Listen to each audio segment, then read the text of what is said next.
Selamat malam Ibu dosen dan teman-teman sekalian. Perkenalkan kami dari kelompok 11 yang beranggotakan saya sendiri, Einike Jessica Triana, dan rekan saya, Resi Alia Susanto dan Andreas Nathanael.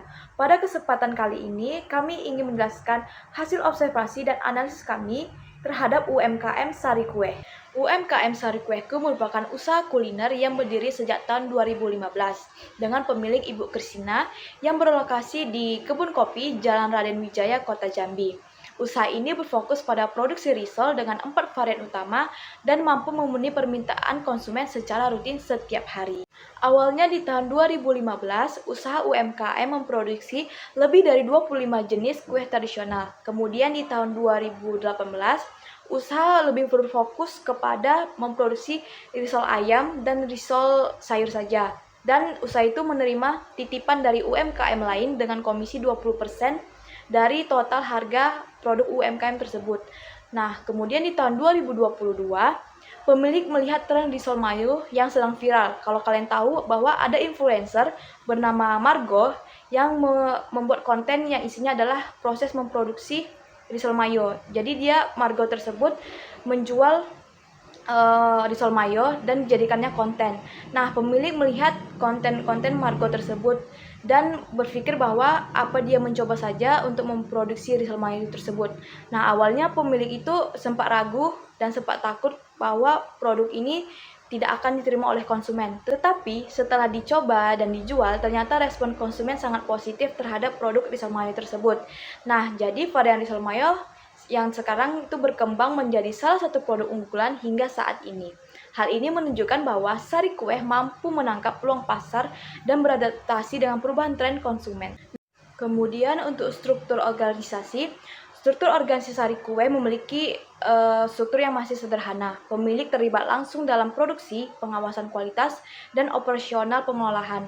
Dengan struktur yang tidak terlalu rumit, koordinasi dan pengambilan keputusan dapat dilakukan lebih cepat. Nah, untuk produk, Sari Kue memiliki 4 varian produk, yaitu risol mayo original, risol mayo pedas, risol ayam sayur, dan risol sayur. Nah, keragaman varian ini menunjukkan bahwa usaha tidak hanya menjual satu jenis produk saja, tetapi juga menyesuaikan diri dengan preferensi konsumen yang berbeda-beda di pasaran. Nah, ini adalah gambaran singkat dari UMKM Sari Kue, yaitu UMKM merupakan usaha kuliner yang berkembang sejak tahun 2015, berhasil beradaptasi dengan tren pasar melalui inovasi produk, yaitu tadi pemilik melihat tren risol mayo dari influencer Margo, kemudian menawarkan produk berkualitas dengan harga yang kompetitif dan memiliki sistem operasional sederhana namun efektif. Nah, selanjutnya saya akan menjelaskan tentang strategi operasi dari UMKM ini. Kami menganalisis strategi operasinya dengan 4 aspek utama, yaitu cost, quality, delivery, dan flexibility. Dari aspek biaya, Sari Kue mampu menjual produk dengan harga yang relatif terjangkau. Hal ini didukung oleh struktur organisasi yang sederhana, biaya operasional yang rendah, serta lokasi produksi dan penjualan itu di satu area, sehingga biaya operasionalnya dapat ditekan. Dan yang terakhir adalah bahan baku yang mudah diperoleh. Nah, jadi meskipun harga jualnya ekonomis, usaha tetap dapat menjaga keuntungan karena mengelola biaya yang cukup baik. Nah, pada aspek quality, pada UMKM Sari Kue ditunjukkan melalui penggunaan bahan baku yang segar seperti tepung, sayuran, telur, dan daging ayam yang dibeli mendekati waktu produksi. Nah, persiapan bahan dilakukan H-1 agar proses produksi lebih efisien tanpa mengurangi kualitas. Nah, produk yang dihasilkan memiliki rasa yang konsisten, kulit yang renyah, dan varian isian yang sesuai. Konsistensi kualitas ini didukung oleh penggunaan bahan baku segar serta pengawasan langsung oleh pemiliknya. Namun, pengendalian kualitas masih memiliki standar operasional yang belum tertulis. Beberapa proses seperti jumlah isian, tingkat kematangan, dan suhu penggorengan masih mengandalkan pengalaman pekerja, sehingga berpotensi menimbulkan varian kualitas lain. Nah, oleh karena itu diperlukan standarisasi proses produksi dan pengendalian kualitas untuk menjaga mutu produk secara konsisten ke depannya. Nah, pada aspek delivery sendiri, UMKM Sari Kue itu mencerminkan Kemampuan usaha dalam memenuhi pesanan secara tepat waktu. Sistem yang diterapkan dalam penjualan yaitu penjualan langsung atau yang lebih kita kenal itu direct selling, sehingga pelanggan dapat memperoleh produk yang baru selesai diproduksi dengan kualitas, tekstur, dan cita rasa yang tetap terjaga. Nah, untuk pemesanan dalam jumlah besar, UMKM itu menerapkan sistem pre-order minimal H-1.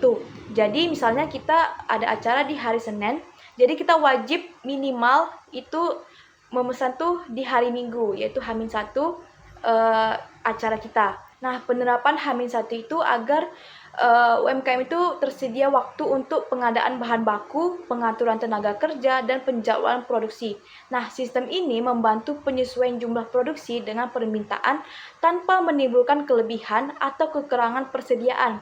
Secara keseluruhan, penerapan direct selling dan pre-order mendukung kelancaran operasional, menjaga ketetapan waktu untuk penyerahan produk, serta mempertahankan kepuasan pelanggan melalui produk yang tetap segar dan berkualitas. Nah, pada aspek flexibility sendiri, UMKM Sari Kuehku terlihat dari kemampuan menyesuaikan volume produksi sesuai dengan permintaan.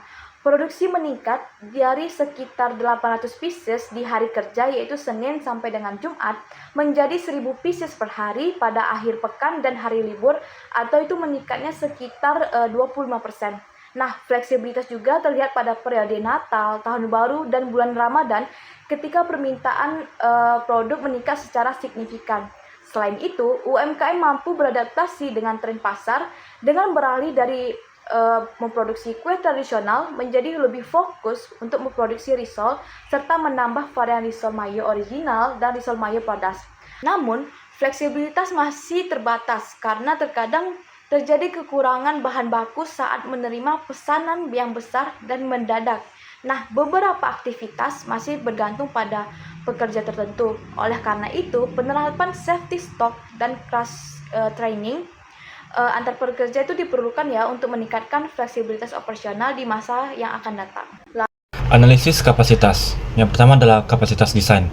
Kapasitas desain adalah kapasitas maksimum yang secara teoritis dapat dicapai apabila seluruh sumber daya dimanfaatkan penuh.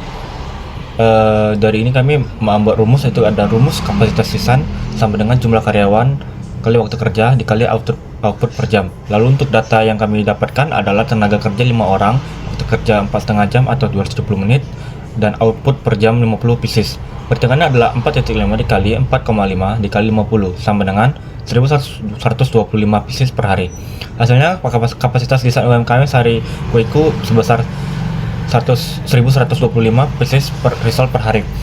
Jadi UMKM masih memiliki cadangan kapasitas untuk memenuhi peningkatan permintaan tanpa menambah tenaga kerja atau fasilitas produksi dalam jangka pendek. Keterbatasannya adalah kapasitas desain bersifat teoritis karena sebagian waktu digunakan untuk persiapan bahan, penataan peralatan, pembersihan area kerja, dan koordinasi antar pekerja sehingga output aktual biasanya lebih rendah dari kapasitas desain. Lalu ada kapasitas efektif. Kapasitas efektif adalah kapasitas produksi yang secara realistis dapat dicapai setelah memperhitungkan waktu untuk persiapan bahan baku, penyiapan peralatan, dan aktivitas pendukung lainnya. Untuk ini kami ada rumus, yaitu kapasitas efektif sama dengan kapasitas desain dikurangi output yang hilang. Dan pada ini datanya kami dapatkan adalah kapasitas desain adalah 1125 pieces per hari, lalu output yang hilang akibat persiapan itu adalah 125 pieces. Untuk perhitungannya adalah 1125 dikurang 125, sehingga hasilnya adalah 1000 pieces per hari. Hasilnya kapasitas efektif UMKM Sari Kuehku sebesar 1000 pieces per hari. Maka dapat diketahui penurunan kapasitas sebesar 125 pieces atau sebanyak 11,1%.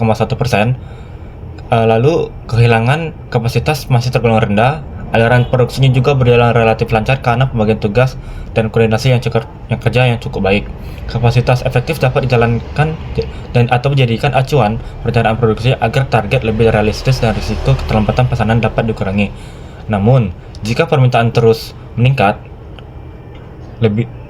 mendekati kapasitas efektif, UMKM perlu mempertimbangkan penambahan jam kerja, peningkatan produktivitas, atau investasi fasilitas produksi pada kapasitas desain. Lalu yang ketiga ada utilisasi. Untuk utilisasi digunakan untuk mengukur persentase pemanfaatan kapasitas desain dalam proses produksi data. Lalu data yang kami dapatkan itu pada rumusnya adalah utilisasi output aktual bagi dengan kapasitas desain dikalikan dengan 100%. Lalu datanya adalah output aktual adalah 1000 pieces per hari dan kapasitas desain adalah 1125 pieces per hari. Untuk perhitungannya adalah 1000 dibagi 1125 dikalikan 100%, maka hasilnya adalah 88,88%. Hasil tingkat utilisasi UMKM Sari Kueku sebesar 88,88% dan dapat diketahui pemanfaatan kapasitas tergolong tinggi untuk skala UMKM. Fasilitas tenaga kerja dan waktu kerjanya pun telah dimanfaatkan secara efektif. Yang ketiga adalah masih tersedia kapasitas cadangan 11,11% untuk mengakomodasi peningkatan permintaan. Jadi utilisasi 88,88% menunjukkan keseimbangan antara pemanfaatan kapasitas yang tinggi dan ketersediaan kapasitas cadangan. Namun jika permintaan terus meningkat, UMKM perlu mengantisipasi risiko beban kerja meningkat, keterlambatan produksi, dan penurunan kualitas produk. Lalu yang keempat ada efisiensi. Efisiensi digunakan untuk mengukur efektivitas pemanfaatan kapasitas efektif dalam menghasilkan output. Pada ini kami ada rumus, yaitu efisiensi sama dengan output aktual dibagi kapasitas efektif lalu dikalikan 100%. Untuk datanya, output aktual adalah 1000 pieces per hari, kapasitas efektif 1000 pieces per hari. Perhitungannya adalah 1000 dibagi 1000 dikalikan 100%, maka hasilnya adalah 100%. Hasil tingkat efisiensi UMKM Sari Kueku sebesar 100%. Maka dapat diketahui output aktual sama dengan kapasitas efektif. Seluruh kapasitas produksi yang tersedia berhasil dimanfaatkan. Proses produksi berjalan sesuai dengan target operasional. Efisiensi 100% menunjukkan kinerja operasional yang sangat baik, namun kapasitas efektif telah digunakan penuh sehingga ruang peningkatan produksi menjadi terbatas. Oleh karena itu, UMKM perlu menjaga cadangan kapasitas untuk mengantisipasi lonjakan permintaan pada periode Ramadan, Natal, dan Tahun Baru. Kombinasi utilisasi 88,88% dan efisiensi 100% menunjukkan bahwa UMKM Sari Kueku telah mengelola sumber daya produksinya secara optimal. Lalu ada analisis layout. Di sini kami memiliki layout tentang UMKM yang kami tuju adalah seperti ini. Ada jalan raya, lengan parkiran, dan ada meja untuk rak-rak kue seperti risol dan lainnya. Ada juga nasi gemuk dan juga ada bagian kasir. Lalu di bagian paling bawah adalah target produksi, yang dimana tempat-tempat produksi tepat untuk membuat kuenya, yaitu dapurnya. Lalu kami menganalisa bahwa layout ini, kelebihan pada layout ini adalah area produksi terpisah dari penjualan, pelanggan lebih nyaman, kebersihan lebih terjaga, dan area terparkir cukup luas. Namun kekurangannya adalah jarak produksi ke toko itu sampai 15 meter, belum ada buffer stok dekat kasir. Lalu juga sangat menambah waktu dalam perpindahan produk. Lalu ada analisis forecasting. Pada periode Juli sampai November 25, penjualan stabil ada 22.956 sampai 25.638 unit. Forecasting stabil di kisaran 24 sampai 25.000 unit. Permintaan berada pada kondisi normal. Desember 2025 penjualan naik menjadi 37.592 unit, dipengaruhi oleh Natal dan Tahun Baru. Forecast Januari pun 2000 naik menjadi 31.971 unit. Metode ES cepat merespon tetapi cenderung overestimate. Pada Februari Maret 2006, penjualan meningkat tajam 918 unit dan 43 unit, dipengaruhi oleh bulan Ramadan. Forecast Maret 41464 unit, forecast April 43971 unit. Metode ES pun mengikuti tren kenaikan dengan cepat. Lalu pada April sampai Mei 2026, penjualan kembali normal, yaitu menjadi 22.231 sampai 22.101 unit. Forecast turun bertahap menjadi 30.927 unit. Bawah menunjukkan metode ES membutuhkan waktu untuk menyelesaikan pola permintaan. Lalu kesimpulan yang kami dapatkan, forecast Juni dan Juli 2006 itu adalah 25.631 unit. Permintaan diperkirakan kembali normal. Lalu forecasting dapat membantu perencanaan produksi, kebutuhan bahan baku, service stock, dan pengendalian biaya. Lalu ada persiapan produksi perlu ditanggatkan menjelang Natal dan Ramadan. Lalu ada jenis persediaan. Pada analisis persediaan, jenis persediaan yang kami dapat adalah persediaan bahan baku UMKM Sari Kueku terdiri dari 3 kelompok utama, yaitu bahan kering dan bahan lama seperti tepung terigu dan minyak goreng, bahan semi basah, mayones, saus cabai dan sosis ayam, serta bahan basah dan mudah rusak seperti telur, wortel, kentang, dan dada ayam.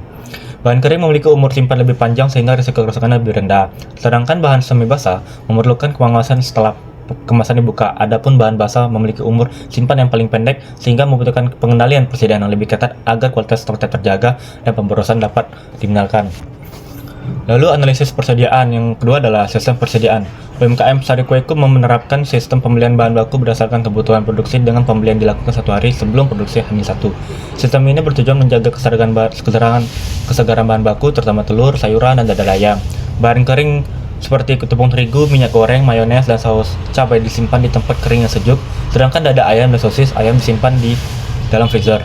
Meskipun cukup efektif dalam menjaga kualitas bahan baku, sistem persediaan belum memiliki safety stock yang terencana. Ketika terjadi pesanan mendadak, beberapa bahan baku harus dibeli kembali pada hari yang sama sehingga frekuensi pemesanan menjadi lebih sering dan berpotensi meningkatkan biaya pemesanan. Lalu ada perhitungan EOQ. Di sini perhitungan bahan EOQ adalah seperti tepung lencana dengan hasilnya adalah 71,62, minyak goreng 50,7, mayones 39,87, saus cabai 17,92, sosis ayam 31,94, telur 200,5, wortel 40,06, kentang adalah 31,03 dan sama seperti kentang, dada ayam juga 31,03. Lalu nih selanjutnya ada bagian frekuensi pemesanannya, itu bagian tepung lencana merah itu hanya dibagikan seperti rumus F sama dengan kebutuhan per bulan dibagi dengan hasil EOQ sehingga memunculkan hasil seperti mulai dari 7, minyak goreng 5, mayones 4, saus cabai 2, sosis ayam 3, telur 20, telur 4, kentang 3, dada ayam 3. Pada ini kami perhitungan EOQ, hasil perhitungan Economic Order Quantity atau EOQ menunjukkan bahwa telur memiliki nilai EOQ terbesar yaitu 200,50 butir dengan frekuensi pemesanan sekitar 20 kali per bulan. Sehingga menjadi bahan baku yang paling sering dipesan. Tepung terigu memiliki EOQ 71,62 kg dengan pemesanan sekitar 7 kali per bulan. Sedangkan minyak goreng sebesar 50,70 kg dengan pemesanan 5 kali per bulan. Mayones dan wortel memiliki nilai EOQ yang hampir sama yaitu sekitar 40 kg. Sehingga dipesan sekitar 4 kali per bulan. Sosis ayam, kentang, dan dada ayam memiliki EOQ sekitar 31-32 kg dengan frekuensi pemesanan 3 kali per bulan. Sedangkan saus cabai memiliki EOQ paling rendah yaitu 17,92 kg dengan pemesanan sekitar 22 kali per bulan. Secara keseluruhan, EOQ membantu menentukan jumlah pembelian yang lebih ekonomis, mengurangi risiko kehabisan persediaan, dan menekan biaya penyimpanan. Namun, penerapannya perlu disesuaikan dengan karakteristik bahan yang mudah rusak seperti dada ayam, telur, dan sayuran, sehingga penyimpanannya tetap harus memperhatikan kesegaran dan kualitas bahan baku. Lalu ada bagian perhitungan MRP. Perhitungan MRP di sini kami ada 5 dengan bahan dengan tepung lencana merah dengan MRP minus 489,7, minyak goreng minus 202,9, mayones minus 92,5, saus cabai minus 15,2, sosis ayam minus 79,3, telur minus 25,33, wortel minus 109,0, kentang minus 76,6, dada ayam itu adalah minus 106,6. Lalu untuk hasil perhitungan material requirement planning atau MRP menunjukkan bahwa seluruh bahan baku masih memerlukan tambahan persediaan untuk memenuhi target produksi bulanan. Informasi ini menjadi dasar bagi UMKM Sari Kueku dalam menyusun rencana pengadaan bahan baku secara lebih terstruktur. Bahan dengan daya simpan relatif lama seperti tepung terigu, minyak goreng, dan mayones, dan saus cabai dapat dibeli sesuai kebutuhan hasil MRP dan disimpan sebagai persediaan. Sementara itu, bahan yang mudah rusak seperti telur, dada ayam, sosis ayam, wortel, dan kentang sebaiknya tetap dibeli mendekati waktu produksi H-1 agar kualitas dan kesegaran tetap terjaga. Lalu dengan demikian MRP tidak hanya membantu menentukan jumlah kebutuhan bahan baku, tapi juga menjadi dasar dalam menyusun jadwal pengadaan yang sesuai dengan karakteristik masing-masing di setiap bahan-bahan baku yang ada pada UMKM Sari Kueku ini. Sekarang kita masuk ke bagian penjadwalan produksi di UMKM Sari Kueku. Proses kerja di sini dibagi menjadi 5 tahapan, utama yang dimulai dari jam 5:30 pagi untuk persiapan bahan baku selama 15 menit. Selanjutnya pada 5:45 sampai jam 6 pagi dilakukan pembuatan adonan kulit risol oleh pekerja 1 dan 2. Sementara pekerja lainnya menyiapkan media, penggorengan, dan tepung panir. di mana Sari Kueku langsung menerapkan sistem estafet. Artinya, risol yang sudah dicetak dan dilumuri panir langsung digoreng tanpa menunggu semua adonan selesai. Aktivitas cetak, goreng, hingga packing ini berjalan dari jam 6 pagi sampai jam 9.45 pagi. Terakhir pada jam 9.45 hingga jam 10 pagi, pemilik melakukan pengontrolan area produksi sementara para pekerja menyelesaikan sisa penggorengan dan membersihkan peralatan kerja. Masih di bagian penjadwalan, seperti yang sudah saya singgung tadi, Sari Kueku menerapkan sistem estafet atau overlapping proses. Keuntungan utama dari sistem ini adalah mengurangi waktu tunggu antar proses, memanfaatkan kapasitas penggorengan secara terus-menerus. Yang ketiga, produk yang matang bisa langsung di-packing, lalu dipajang di display penjualan. Namun, tantangannya adalah jika terjadi keterlambatan di salah satu tahap, maka akan memicu penumpukan atau justru kekurangan bahan di proses berikutnya. Oleh karena itu, koordinasi antar pekerja menjadi sangat krusial. Solusi untuk menjaga keseimbangan aliran produksi ini adalah dengan memanfaatkan hasil forecasting untuk perencanaan, menyiapkan tenaga kerja tambahan saat musim ramai seperti Ramadan dan akhir tahun, serta memperkuat pengendalian bahan baku. Selanjutnya, mari kita lihat bagian analisis kualitas, khususnya mengenai jenis produk cacat. Berdasarkan hasil observasi yang kami lakukan, ditemukan ada 3 jenis cacat utama pada produk risol Sari Kueku, yaitu warna yang kurang merata, kulit risol yang sobek, serta bentuk risol yang tidak rapi atau tidak seragam. Faktor penyebab utamanya meliputi suhu minyak dan durasi penggorengan yang belum konsisten, kekuatan kulit risol yang kurang kuat menahan tekanan isian, dan panasnya penggorengan serta adanya ketidakkonsistenan pada ketebalan kulit, jumlah isian, dan teknik pelipatan risol. Dampak dari cacat produk ini tentu bisa menurunkan nilai estetika risol, memengaruhi persepsi konsumen terhadap kebersihan dan kerapian produk, serta menjadi indikator bahwa pengendalian kualitas selama proses produksi memang perlu ditingkatkan. Masih pada aspek analisis kualitas, bagian ini menjelaskan lebih detail mengenai penyebab masalah cacat produk yang terjadi utamanya disebabkan oleh faktor proses, bahan baku, dan metode kerja yang belum konsisten. Dari faktor proses, suhu minyak penggorengan yang belum stabil membuat warna risol menjadi tidak merata. Dari faktor bahan baku, isian sayurnya yang terlalu basah membuat kulit risol lembab dan mudah robek, dan beresiko bocor saat digoreng. Sedangkan dari faktor adonan, jika terlalu encer akan menghasilkan kulit yang tipis dan mudah sobek. Sementara jika terlalu kental, akan membuat kulit sulit dibentuk. Kesimpulannya, cacat produk ini terjadi karena adanya hubungan erat antara suhu penggorengan, kadar air pada isian, dan konsistensi adonan. Sehingga kerusakan tidak hanya berasal dari satu tahap saja, melainkan dari beberapa tahap produksi yang saling berkaitan. Poin ketiga dari analisis kualitas adalah solusi yang kami rekomendasikan ada 4 langkah perbaikan operasional untuk mengatasi produk cacat. Pertama, menjaga suhu penggorengan agar tetap stabil supaya warna dan tingkat kematangan risol lebih seragam. Yang kedua, mengurangi kadar air isian lewat proses penumisan dan peririsan sebelum dipakai agar kulit risol tidak lembab, sobek, atau bocor. Ketiga, menjaga konsistensi adonan kulit dengan menerapkan takaran bahan baku yang pasti dan pencampuran yang rata.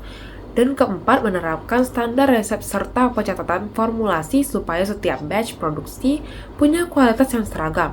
Singkatnya, kombinasi pengendalian suhu, pengelolaan isian yang kering, dan sterilisasi adonan ini akan efektif menekan produk cacat, mengurangi pemborosan bahan baku, menaikkan efisiensi, serta menjaga kualitas produk risol tetap konsisten. Sekarang kita masuk ke bagian analisis produktivitas. Di slide ini kita bisa melihat data perbandingan antara pendapatan penjualan risol dengan total biaya operasionalnya yang dikeluarkan dari bulan Desember 2025 sampai Mei 2026.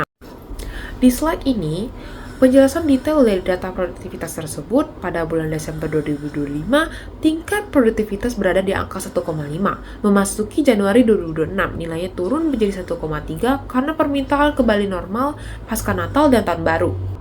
Produktivitas tertinggi dicapai pada bulan Februari 2006, yaitu sebesar 1,6 karena dipengaruhi oleh lonjakan permintaan yang tinggi selama bulan Ramadan. Angka ini bertahan cukup baik di bulan Maret sebesar 1,5. Setelah Ramadan selesai, produktivitas kembali normal di angka 1,2.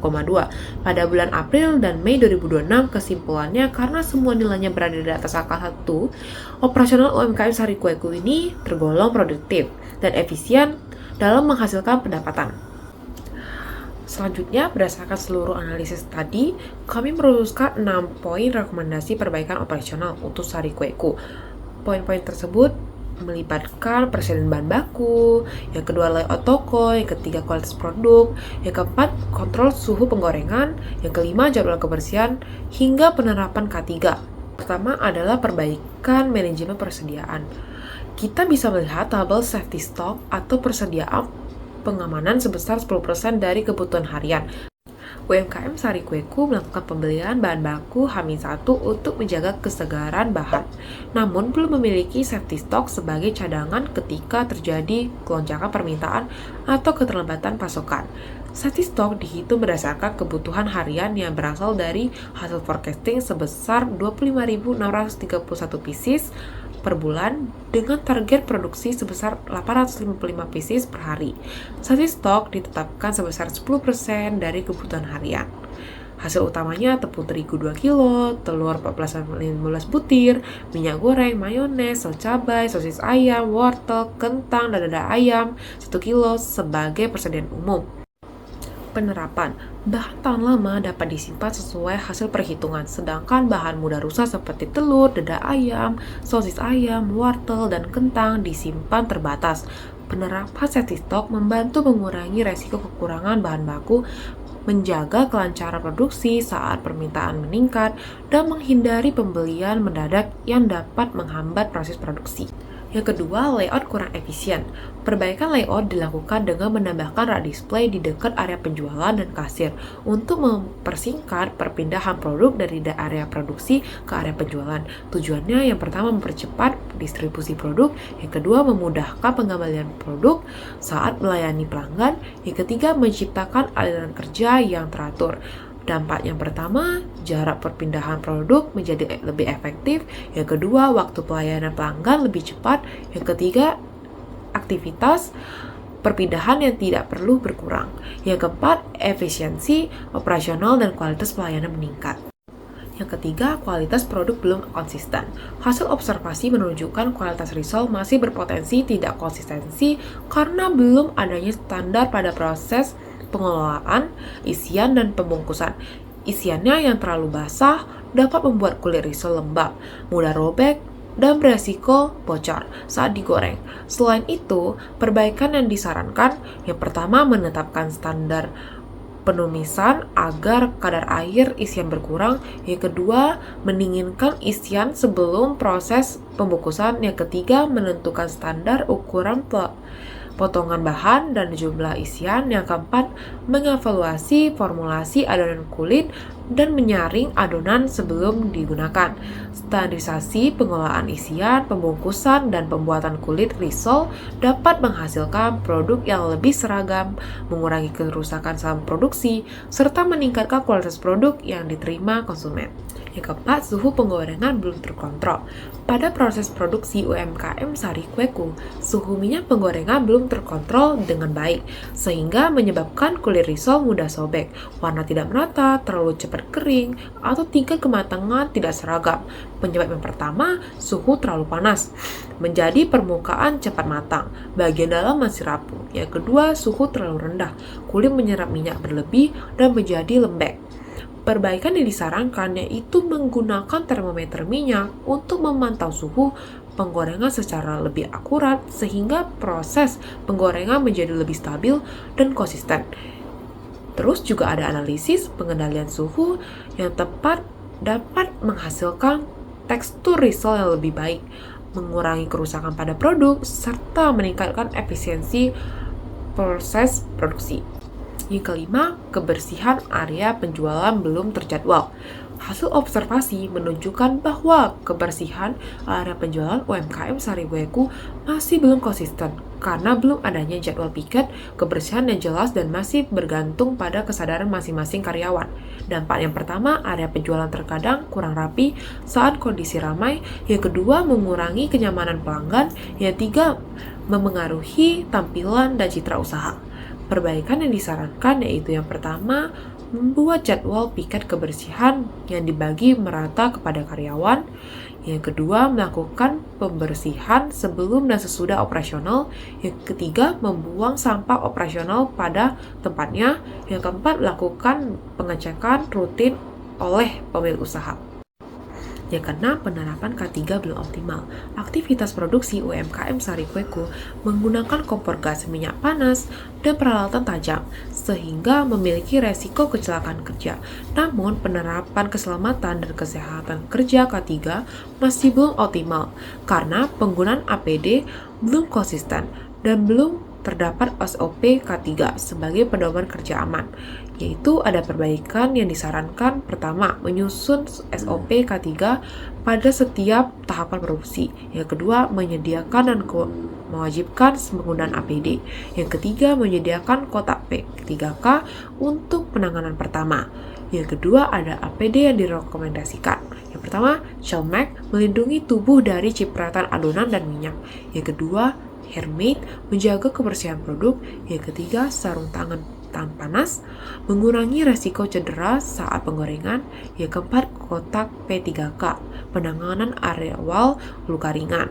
Analisis penerapan SOP K3 dan penggunaan APD yang sesuai dapat mengurangi resiko kecelakaan kerja, menjaga kebersihan produk, serta mendukung kelancaran proses produksi UMKM Sariweku. Lalu, temuan utama dari hasil observasi ini menunjukkan bahwa proses produksi UMKM Sariweku telah berjalan cukup baik dengan pembagian tugas yang jelas, persiapan bahan baku H-1, serta kemampuan memenuhi permintaan harian, dan forecasting juga menunjukkan permintaan yang relatif stabil dengan peningkatan pada periode Natal, Tahun Baru, serta di bulan Ramadan.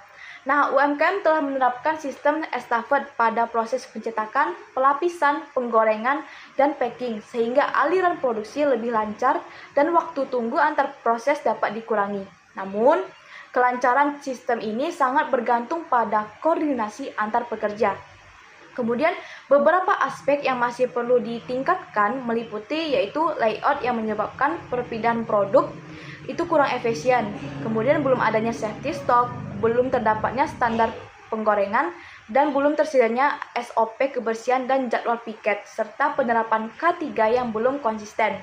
Nah, secara keseluruhan, UMKM Sariweku memiliki potensi peningkatan kinerja operasional melalui perbaikan layout, pengendalian persediaan, pengendalian kualitas SOP kebersihan, penerapan K3, dan koordinasi pada sistem penjualan yang estafet. Nah, kemudian terakhir adalah saran implementasi. Kami menyarankan yaitu menggunakan hasil forecasting sebagai dasar perencanaan produksi dan kebutuhan bahan baku pada periode yang ramai seperti Natal, Tahun Baru, dan bulan Ramadan. Kemudian mempertahankan sistem estafet serta meningkatkan koordinasi antar pekerja dan menyiapkan tenaga kerja pembantu saat permintaan meningkat. Kemudian menambahkan rak display atau buffer stok di dekat area penjualan untuk mempercepat distribusi produk dan mengurangi aktivitas perpindahan. Kemudian menerapkan safety stock untuk bahan baku utama dan menyiapkan chiller atau freezer untuk bahan-bahan yang mudah rusak. Lalu membuat standar proses produksi termasuk pengendalian suhu penggorengan, jumlah isian, dan formulasi adonan serta menggunakan termometer minyak. Lalu menyusun jadwal piket, kebersihan, dan melakukan pengecekan rutin oleh pemilik usaha. Nah, yang terakhir yaitu meningkatkan penerapan K3 melalui penyusunan SOP K3 dan penggunaan APD seperti celemek, hairnet, sarung tangan, dan kotak P3. Rekomendasi yang kami berikan diharapkan dapat membantu UMKM meningkatkan efisiensi operasional dan menjaga kualitas produk secara berkelanjutan. Sekian presentasi dari kelompok kami, yaitu kelompok 11. Kami mohon maaf jika terdapat kekurangan dan kesalahan dalam pengucapan kata. Atas perhatian Ibu dosen dan teman-teman sekalian, akhir kata kami ucapkan terima kasih.